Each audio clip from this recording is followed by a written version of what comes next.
DunWars, Beyond Human, Book 1, by Derek Gonecki. Dun sat amid 3 full moons and 27 asteroids. The lone planet was glacial and draped in ice, which rained day and night. Closest universe to Dun was the Earth. Unlike other asteroids, which could take ages to land, all it took for a Dunnian was a moving spacecraft in a few days. Governor Jason Sanda had dispatched envoys to the Earth in spaceships, and the Earth had responded by dispatching their own best physicians to examine the bone disease that was fast depleting the Dunnians.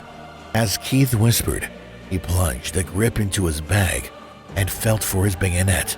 He was longanimous with his brother long enough, but it was time for Jason to relinquish the throne. It was time for him to take over. Every day, a Dunnian falls to the ground because of this bone disease. Michael Davis, the oldest council representative, was for Jason Sanda. The gray-haired one perceived that trouble was about to take place. He knew Keith had something mischievous coming, but he couldn't place a finger on it. He rose to his feet and collected his wrinkly hands into the air.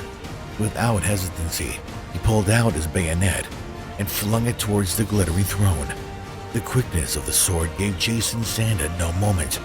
It dug into his chest. A revolution had begun. A new regiment that would be band together with the Earth had been formed. We're sending 20 youths to the Earth. Princess Grace must be one of them. I'll wipe out Jason Sanda's name from the universe, he instructed Dana, who nodded. What about his spouse, Maya? Dana caressed the hilt of her weapon. Freeze her until I decide what to do. Rosha!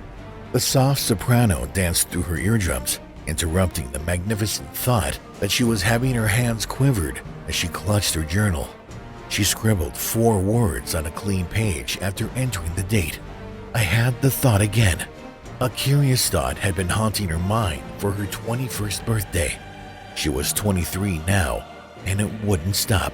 She constantly found someone staring at her from a high mountain. The figure wore black and hid its face underneath a hood. It was haunting, but she couldn't make meaning out of it.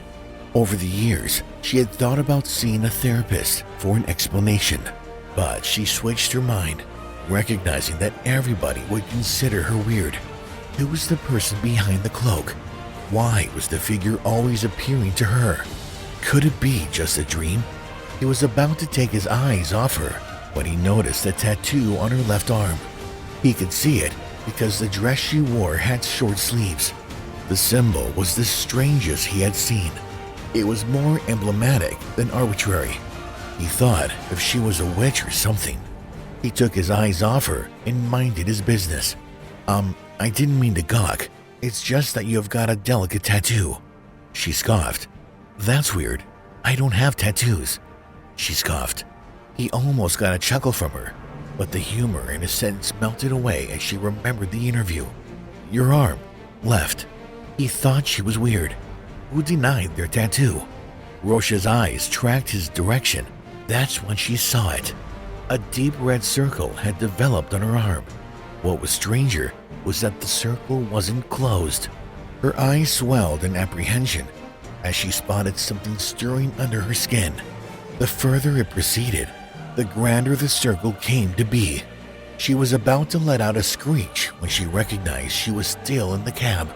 She could swear that this was unrelated to the bizarre dreams that she always had every night. What was happening to her? Was she hallucinating? What's she doing? Samantha scoffed as she noticed Ro mounting a horse. Carl exhaled. I don't know. She's acting off. Samantha's eyebrows narrowed as she glared at her friend. The strain continued to rise through the stallion. It gave one last neigh, which sent Rosha to the area of the field filled with rocky protrusions. The last vision she saw was that of the clouds parting before it cracked her back open by a rock. The slender coffee-brown lady who still worked at the palace wondered why her lover needed the intelligence. But Danny Vushak had her reasons. She had requested to meet with Keith to acknowledge her promotion, but he had given her the pardon of meeting with the Earth government. The sessions did not have an explicit limit. Sometimes it could end or take hours, Jade replied, hoping Danny would tell her reason. Jade had lived in the agricultural lands of Dun, the parts of the planet surrounded by ancient rocks and the rarest species of sky horses. She had lived with her family until the new government arrested and killed her parents because they had declined to give up her brother to be sent to Earth. She had led a lonely life in the rocks of a selva. Her life had turned from happy to sad, all because of Keith and the evil people that had plotted with him. In her anger, she had trained herself with her favorite flying horse, Ursula. She knew how to take any soldier from the governor's army, but many people didn't know this except for those who felt the exact way about Keith's reign. The evil ruler had brought more pain to Dun. At first, the Dunnians thought the vaccine sent to them could solve the problem, but the bone situation only got worse. Apart from the increase of paralysis, the birth of deformed children was on the rise. Yet, Keith and his team were still planning on how to send 20 more youths to the Earth in exchange for new vaccines. Dean.